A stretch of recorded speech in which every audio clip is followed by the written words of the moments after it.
Mulai belajar langsung kepada beliau itu ketika kuliah di Libya. Beliau punya kajian khusus hari Selasa di Masjid Al-Furqan di Dewan Dakwah.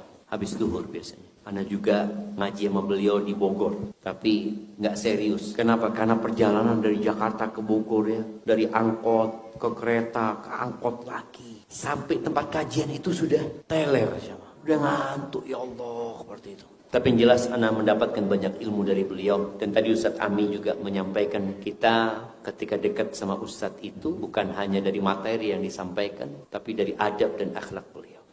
Ini tuh beberapa kali ke rumahnya Ustadz Yasin. Rumah beliau sangat sederhana sekali. Bahkan ana duduk di bawah dengan karpet yang udah usang, bukan yang warna-warni. Ruang tamu beliau penuh dengan kitab dan buku. Ana tanya gimana cerita Ustadz perjalanan Ustadz berdakwah. Karena ini kontraktor. Bertahun-tahun kontrak rumah, dari satu rumah ke rumah selanjutnya, nanti nggak diperpanjang 2 tahun, ada yang pernah lama sampai 4 tahun kata dia.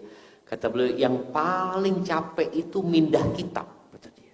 Ini menunjukkan bahwasanya beliau terus belajar, nggak pernah berhenti belajar. Dan beliau itu lembut orangnya, suka bergurau. Ketika anak datang ke rumahnya, dia ngomong sama anaknya, nih, Ustadz artis nih.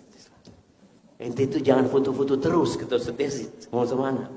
Itu Ustadz bukan artis, kata dia. Siap Ustadz. Makanya jangan foto-foto terus sama anak. Rahimahullahu ta'ala.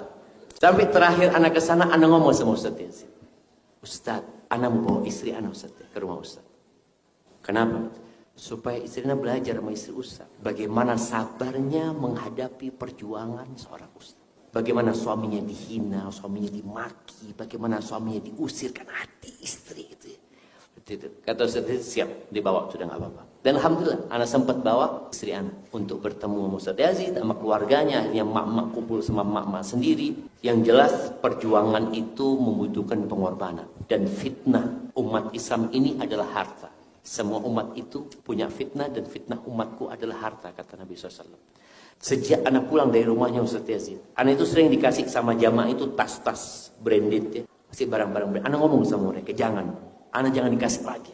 Anak sampaikan kepada mereka, anak mau jadi diri anak sendiri. Jangan sampai anak ini dibentuk sama orang-orang kaya ini. Jangan. Anak pernah beli motor lumayan mahal lah buat anak ya. Harga 60 juta waktu itu beli motor. Setelah anak pakai berapa lama, anak tanya sama diri anak, buat apa anak beli motor ini?